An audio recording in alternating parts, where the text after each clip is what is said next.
Hello friends, welcome back on our study channel Supriya Shukla study Adda. आज फिर से आपकी एक साइकोलॉजी की वीडियो तैयार है और सबसे इम्पॉर्टेंट मोस्ट इम्पॉर्टेंट टॉपिक है आपका प्याजे। नाम से डर लगता है, स्पेशली मतलब इनका टॉपिक इतना कॉम्प्लिकेटेड लगता है कि आउट ऑफ रेंज टाइप का लगता है। तो उसी पे एक वीडियो बनाई है मैंने, प्याजे का संज्ञानात्मक विकास का सिद्धांत। इसको इंग्लिश में हम बोलते हैं कॉग्निटिव डेवलपमेंट थ्योरी ऑफ प्याजे भी बोलते हैं, 4 अवस्थाओं का सिद्धांत भी बोला जाता है। और इसको हम अगर साइकोलॉजी की दृष्टि से देखें तो सबसे इम्पॉर्टेंट टॉपिक यही होता है जिनमें डर भी लगता है क्योंकि समझ में नहीं आता। तो उसी पे मैंने वीडियो बनाई है। इसमें आपकी 4 अवस्थाओं का पूरा एक्सप्लेनेशन दिया जाएगा। उसके बाद चारों में क्या क्या क्वालिटीज़ होती हैं, क्या विशेषताएँ होती हैं, उसका एक्सप्लेनेशन किया जाएगा। मैंने पूरा किया है। आप लोग नोटबुक उठा लीजिए, इसको टॉपिक नोट्स करते जाइए। अगर आप लोग टॉपिक को नोट्स करते जाएंगे तो आपके पास एक डाटा हो जाएगा, ताकि आप एग्ज़ाम टाइमिंग पे अच्छे से उसको रिवाइज़ कर लें तो आपका पेपर अच्छा होगा। सेकंड थिंग, जो आप लोग का सपोर्ट मिल रहा है, आप लोग इतना अच्छे से हमारी वीडियोस को देख रहे हैं, लाइक कर रहे हैं, उसके लिए थैंक्स अलॉट। इसी तरीके से अपना सपोर्ट बनाए रखिए और हमारे चैनल्स को सब्सक्राइब करके एवरी नोटिफिकेशन मिलता रहेगा आपको, इसलिए चैनल को सब्सक्राइब कर दीजिएगा। और हमारी वीडियो कैसी लगी ये कमेंट बॉक्स में जाके बिल्कुल 100% आपको बताना है कि वीडियो कैसी लगी। और इस टॉपिक से रिलेटेड, वीडियो से रिलेटेड कोई भी आपके माइंड में डाउट हो, कोई भी कन्फ्यूजन हो, कोई भी क्वेश्चन हो, एक्स्ट्रा क्वेश्चन हो, मोस्ट वेलकम, कमेंट बॉक्स में जाके कमेंट करके ज़रूर बताइएगा। तो आइए चलते हैं हम अपने प्याजे के सिद्धांत की तरफ। सबसे पहले प्याजे का संज्ञानात्मक विकास का सिद्धांत। इन्होंने ये प्याजे ने जो संज्ञानात्मक विकास का सिद्धांत दिया था, इसका प्रयोग अपने बालक पे किया था। किस पे किया था? अपने बालक पे। अगर क्वेश्चन आ जाए कि निम्नलिखित में से प्याजे ने किस पर प्रयोग किया, किसके अवलोकन पर सिद्धांत प्रतिपादित किया, तो आपका आंसर हो जाएगा अपने बालक पे। सेकेंड इंपॉर्टेंट थिंग्स, ये कहाँ के निवासी थे, तो आपका आंसर हो जाएगा स्विट्जरलैंड के निवासी थे। प्याजे जो थे वो स्विट्जरलैंड के थे। इन्होंने 4 अवस्थाएँ दी थी, divide into the 4 stage. इन्होंने 4 अवस्थाओं का सिद्धांत भी इसे बोलते हैं। 4 अवस्थाएं बताई थी कि बच्चे का जो विकास होता है वो 4 अवस्थाओं के द्वारा होता है। कुछ एज को इन्होंने टाइप में डिवाइड कर दिया था कि 4 टाइप से होती है। पहले स्टार्टिंग में जो डेवलपमेंट होता है उसका कुछ और नेम दिया, फिर सेकंड नेम, फिर थर्ड नेम, फिर फोर्थ नेम।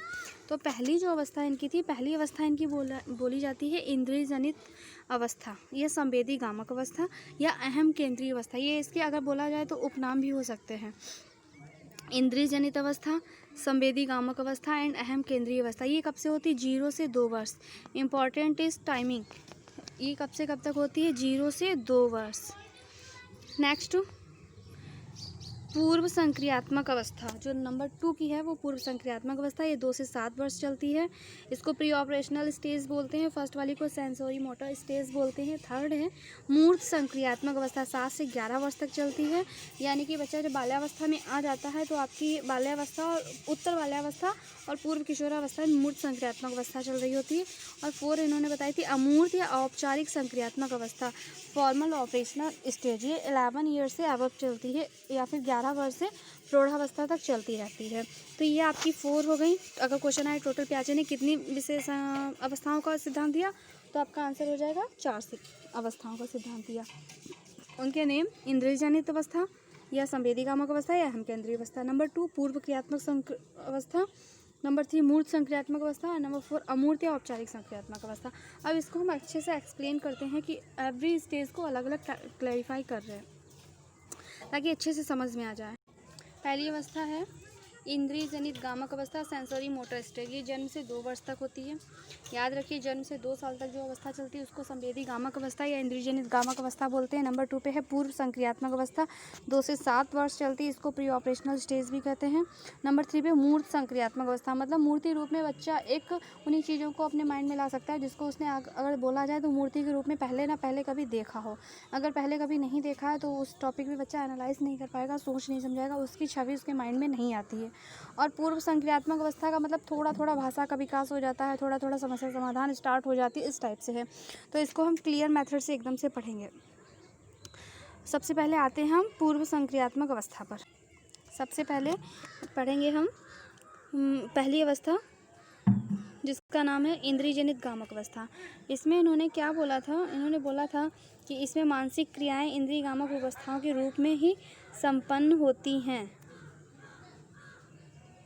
मानसिक क्रियाएं इंद्रिय जनित कामक क्रियाओं के रूप में संपन्न होती है। मतलब बच्चा जो भी बिहेव करता है, जो भी काम करता है, वो सारा उसकी इंद्रियों से रिलेटेड, मतलब रोना हो गया, खाना हो गया, हंसना हो गया, मुस्कुराना हो गया, हाथ पैर चलाना, मतलब जो इंद्रियों से रिलेटेड होता है उसी बेस पे संवेदी, मतलब 0 से 2 साल तक होता है। तो बच्चा जब बिल्कुल शैशवावस्था में होता है तो शैशवावस्था को पियाजे ने संवेदी कामक अवस्था बोला है। इसमें भूख लगने की स्थिति को बालक रोकर व्यक्त करता है, यानी कि जब बच्चे को भूख लगती है तो वो रोता है। तो ये उसकी क्वालिटीज़ होती है। इस अवस्था की तीसरी अवस्था की क्वालिटीज़ हैं कि वे वस्तुओं को प्रत्यक्ष देखते हैं, उनके लिए उसी का अस्तित्व होता है। मतलब जो चीज़ें बच्चे को सामने दिखाई देती हैं बस उन्हीं के लिए उन्हीं का अस्तित्व होता है। वो मानते हैं कि यही चीज़ें सही है, बाकी कोई भी चीज़ सही नहीं है, नहीं होती है। नंबर 4, इस आयु में बालक की बुद्धि उसके कार्यों द्वारा व्यक्त होती है। मतलब बच्चा जो कार्य करता है उससे उसकी बुद्धि का आकलन किया जा सकता है ये कितना लेवल का है। उदाहरण के लिए चादर पर बैठा शिशु चादर पर थोड़ी दूर स्थित खिलौने को प्राप्त करने के लिए चादर को खींचकर खिलौना प्राप्त कर लेता है। मतलब ये देखिए कि बच्चे की बुद्धि का ऐसे आकलन किया जाता है। आपने देखा होगा छोटे छोटे बच्चे होते हैं तो चादर पे अगर कोई खिलौना होता है तो वो खुद बढ़ के खिलौना को नहीं लेते हैं, बल्कि चादर को अपनी तरफ खींचते हैं, क्योंकि उन्हें ये लगता है जैसे हम चल सकते हैं वैसे खिलौना भी चल सकता है। उनकी नज़र में खिलौने का अस्तित्व है, वो ये समझते हैं कि खिलौना भी चलेगा। तो उनको सब कुछ अपने जैसा ही लगता है। और वो खुद स्वयं कैसे होते हैं, वो खुद जो होते हैं वो स्वयं में इंद्रिय जनित मोटिवेट होते हैं। तो इट्स मीन यही हो गया कि उनकी नज़र में बच्चे के अंदर की नज़र में खिलौने में भी जान होती है, इसलिए उन्हें ये लगता है जब वो चादर खींचते तो उन्हें लगता है कि खिलौना चल के उनके पास आ गया। तो इतना छोटा सा माइंड होता है। नेक्स्ट है इस अवस्था, ये सबसे इंपॉर्टेंट लाइन है, यह अवस्था अनुकरण, स्मृति और मानसिक निरूपण से संबंधित है। मतलब ये बोला गया है कि इस क्वेश्चन आ जाता है कि पियाजे की संवेदी कामक अवस्था किस पर आधारित हो। वो अनुकरण पे, मतलब बच्चा अनुकरण करता है। स्मृति का मतलब पुरानी चीज़ों को स्मरण करता है, याद करता है। मानसिक निरूपण, उन्हीं चीज़ों को माइंड में अपनी छवि बना लेता, उसी से रिलेटेड होती है। तो पहले अगर देखा जाए संवेदी कामक अवस्था में पियाजे ने ये बोला कि बच्चा टोटली अपना physically development, physically body, physically requirements पे डिपेंड होता है। सेकेंड थिंग, अगर उसको भूख लगती तो वो रोके दिखाता है। नंबर 3 उन्होंने ये बोला कि बच्चे की नज़र में उसी का अस्तित्व होता है जो वो प्रत्यक्षता देखते हैं, उनको सामने जीवन ही दिखता है अगर उन्हें कोई चीज़ सामने दिख रही है। और सबसे इम्पॉर्टेंट चीज़ है कि वो अनुकरण द्वारा, स्मृति द्वारा और सामाजिक संचरण के द्वारा सीखते हैं। नंबर 2 पे जो अवस्था दी गई थी वो दी गई है पूर्व संक्रियात्मक अवस्था, मतलब प्री ऑपरेशनल थ्योरी।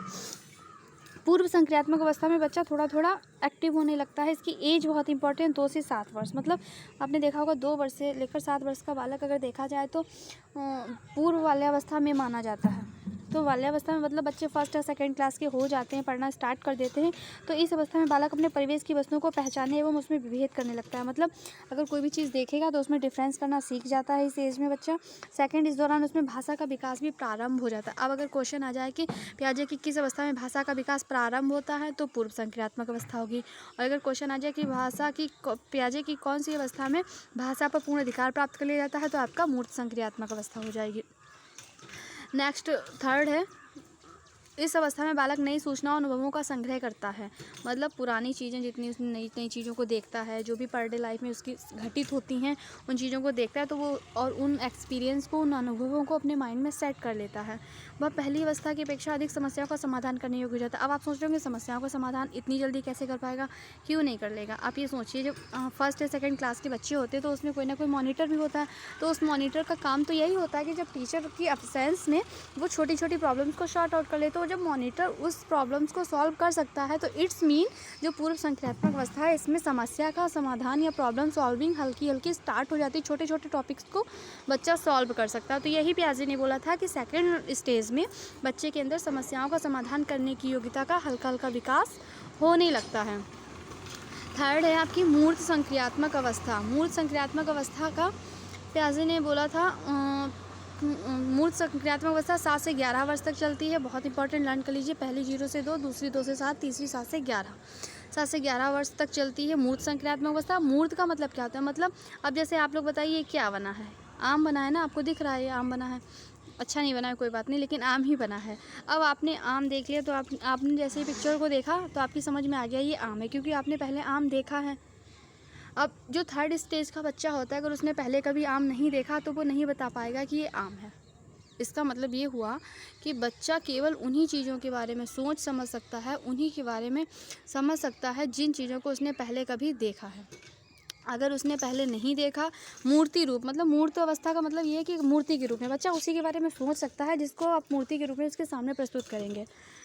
इस अवस्था में बालक भी वस्तुओं को पहचानने मतलब पहचान सकता है। अगर उसने पहले कभी देखा है तो अगर बिल्कुल नई चीज़ दिखाओगे तो नहीं पहचान पाएगा, क्योंकि पहचानने का मतलब ये होता है कि पुरानी यादों को जागृत करना, उनका विभेदीकरण करना। वो एक्यूरेट बता सकता है कि अगर आप 2 गाय 2 बकरी 2 इस टाइप से रखो, एनिमल्स रखो, तो वो एक्यूरेट बता पाएगा कि ये गाय हैं ये बकरी। तो विभेदीकरण भी सीख लेता है। दूसरी बात, उनका वर्गीकरण करने की क्षमता का भी विकास विकसित हो जाता है। बच्चे के अंदर वर्गीकरण करने की क्षमता भी विकसित हो जाती है, मतलब डिवाइड कर सकता है कि एनिमल हैं, ये इंसेक्ट हैं, ये बर्ड्स हैं, तो इस टाइप से डिवाइडेशन कर सकता है। तीसरी स्टेज का एज देखिए 7 to 11, 17 साल से ऊपर के बच्चे वर्गीकरण कर सकते हैं, पहचान सकते हैं और उनका विभेदीकरण कर सकते हैं। सेकेंड नंबर पे प्याजे बोल रहे थे कि उनका चिंतन अवधि क्रमबद्ध एवं तर्क संगत होना प्रारंभ हो जाता है। इम्पॉर्टेंट है प्रारंभ। प्रारंभ का मतलब ये हुआ कि अभी तक नहीं होता है। क्रमबद्ध और तर्क संगत का मतलब स्ट्रक्चर वाइज लॉजिकल। लेकिन ये प्याजे ने ये बोला कि 3rd स्टेज पे प्रारंभ होता है। क्वेश्चन ये होता है कि किस स्तर पर बच्चों के अंदर चिंतन करने की प्रक्रिया प्रारंभ हो जाती है, तो आपका आंसर हो जाएगा मूर्त संक्रियात्मक अवस्था में, 3री स्टेज में।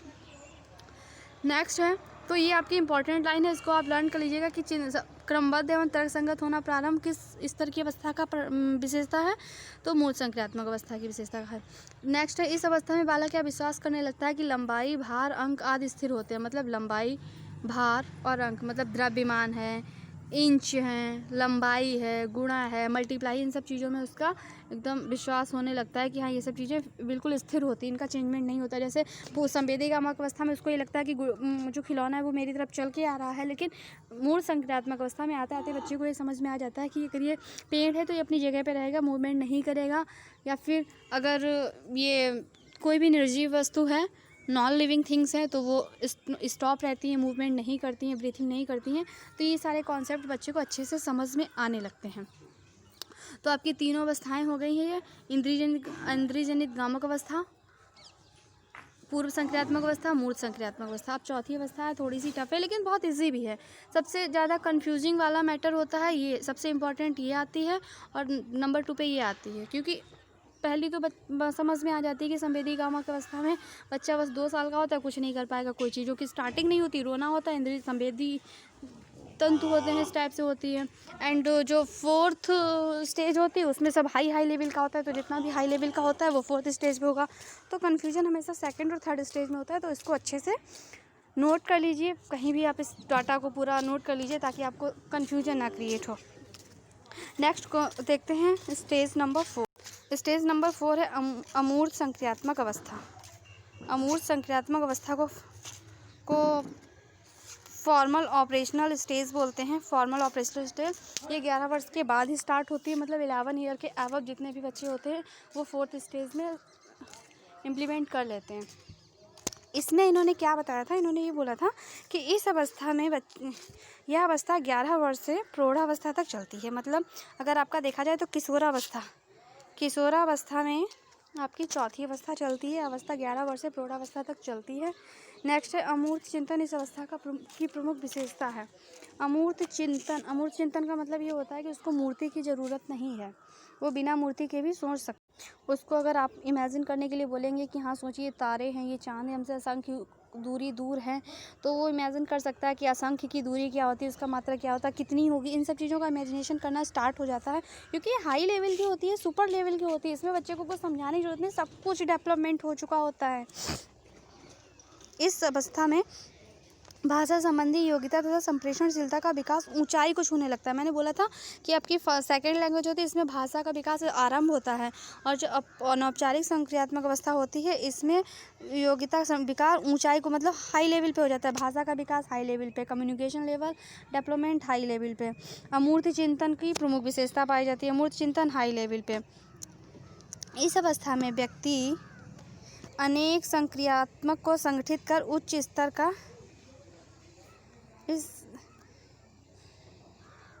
इस अवस्था में व्यक्ति अनेक संक्रियात्मक को संगठित कर उच्च स्तर के संक्रियात्मक का निर्माण कर सकता है और विभिन्न प्रकार की समस्याओं के समाधान के लिए अमूर्त नियमों का निर्माण कर सकता है। मतलब ये हुआ, इतना पूरा डाटा है, इसका मतलब ये हुआ कि इस स्तर पे अगर बच्चे को आपने कोई भी प्रॉब्लम सॉल्विंग करने के लिए मेथड दे दिया तो चौथी अवस्था में बच्चा उसको अपने आप ही उससे रिलेटेड प्रॉब्लम्स, उससे रिलेटेड इंफॉर्मेशन, उससे रिलेटेड प्रोसेस, उससे रिलेटेड आपका जितना भी ज़रूरत की चीज़ें होती हैं उसका उनका माइंड में ही संगठन कर सकता है। उसके अकॉर्डिंग एक नई संक्रिया का निर्माण करके, संक्रिया का मतलब होता है मेथड या फिर टेक्निक या प्रोसेस का निर्माण करके वो समस्याओं का समाधान कर सकता है और अमूर्त नियमों का निर्धारण करता है। अमूर्त नियम कौन से होते हैं?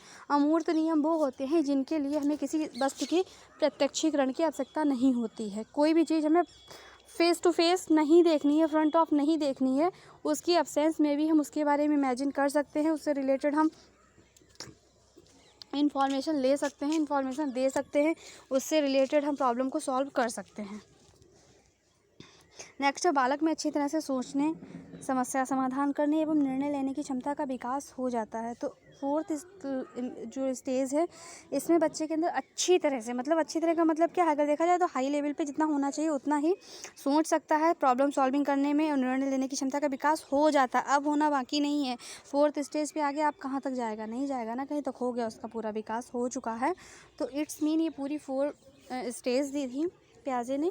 पहली आप फिर से रिवाइज़ करिए, 0 से 2, 2 से 7, तीसरी है 7 to 11 या 12 भी आता है कहीं पे, एंड लास्ट है 11 प्लस, वो प्लस चलती है। 11 के ऊपर जो आती है वो आपकी 0 से 2 चलती है।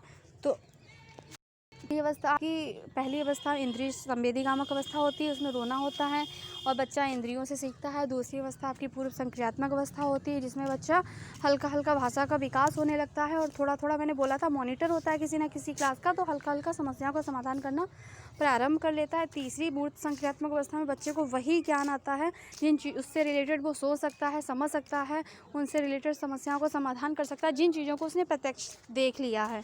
और फोर्थ स्टेज में कुछ कहने की जरूरत नहीं, सब कुछ कर सकता है, बस आप उसको एक टॉपिक दीजिए, एक प्रॉब्लम दीजिए, वो 100% कुछ ना कुछ करके ही देगा। फुल उसका डेवलपमेंट हो चुका होता है। तो ये थी हमारी फुल स्टेज, पूरी 4 की चारों स्विट्जरलैंड के थे। ये फिर से आप रिवाइज कर लीजिए। इनका जो सबसे इम्पॉर्टेंट पेपर में क्वेश्चन आते हैं वो इस टाइप से, सबसे ज़्यादा इम्पॉर्टेंट तो यही आता है, इनका एज लिमिट पूछ लेते हैं, किस एज से किस एज तक कौन सी अवस्था है। सेकंड, इनके उपनाम पूछ लिए जाते हैं। थर्ड, जो बीएड या फिर कोई भी टेट या सीटेट में एग्ज़ाम देंगे तो थर्ड नंबर पे इस टाइप से क्वेश्चन आते हैं कि पियाजे की अवस्थाओं को बाल विकास की अवस्थाओं से अगर रिलेट किया जाए तो किस एज पे, किस अवस्था पे कौन सी अवस्था चल रही होती है बाल विकास की। जैसे अगर पूछ लीजिए औपचारिक संक्रियात्मक अवस्था में कौन सी अवस्था चल रही है तो आपका आंसर हो जाएगा किशोरावस्था। अगर पूछ लिया जाए पूर्व संक्रियात्मक अवस्था में कौन सी चल रही है तो पूर्व संक्रियात्मक अवस्था में आपकी पूर्व बाल्यावस्था चलती है। मूर्त संक्रियात्मक अवस्था में आपकी उत्तर बाल्यावस्था या पूर्व किशोरावस्था चल जाती है। और संवेदीगामक में कोई प्रॉब्लम नहीं, उसमें आपकी शैशवावस्था ही चलती है। तो इस टाइप से आपका होना चाहिए। उम्मीद है आपको वीडियो पसंद आई होगी। ये चारों बहुत इंपॉर्टेंट है, आप इसको नोट्स कर लीजिएगा। इंपॉर्टेंट ये भी आ जाता है प्याजे कहाँ के थे, तो स्विट्जरलैंड के थे। आई होप आपको वीडियो पसंद आई होगी। वीडियो पसंद आई हो तो आप हमारे चैनल को सब्सक्राइब करके वीडियो को लाइक कर लीजिए और प्लीज़ प्लीज़ प्लीज़ आप कमेंट करके ज़रूर बताइएगा वीडियो आपको कैसी लगी। इससे रिलेटेड कोई भी क्वेश्चन हो तो प्लीज़ कमेंट करके हमसे पूछ लीजिएगा। और हमारी इससे आगे की वीडियो के लिए अगली नेक्स्ट वीडियो में हमने टॉप 30 पियाजे के क्वेश्चंस दिए हैं, उससे वीडियो बन चुकी है, प्रोवाइड करा दूँगी इसका लिंक। आप लोग उस वीडियोस को देखिए, उसमें स्कोर कितना आ रहा है आपका। मैंने पार्ट 1 और पार्ट 2 करके बनाई। पार्ट में 15 क्वेश्चन है, सेकेंड पार्ट में 15 क्वेश्चन है। आप लोग उसको सॉल्व करिएगा और कमेंट करके बताइएगा कि कितने मार्क आ रहे हैं आपके। टोटल प्याजे से रिलेटेड ही टॉप 30 क्वेश्चन है जो आपके बहुत इंपॉर्टेंट है। हो सके तो उन क्वेश्चंस को आप कहीं नोट कर लीजिएगा 1 बाय 1, ताकि उससे अलग क्वेश्चन नहीं आएगा। ये तो मैं गारंटी ले रही हूँ कि उससे अलग क्वेश्चन पेपर में नहीं आ सकता है। तो आप इनको बहुत ध्यान से पढ़िएगा, सीखिएगा। अगर आपको वीडियो नहीं आ रही तो आप इसको डाउनलोड कर लीजिए, कई बार देखिएगा। इससे अच्छा एक्सप्लेनेशन मुझे नहीं लगता आपको मिल पाएगा। कुछ भी समझ में नहीं आया तो कमेंट करके बताइएगा। And thank you, have a nice day, best of luck.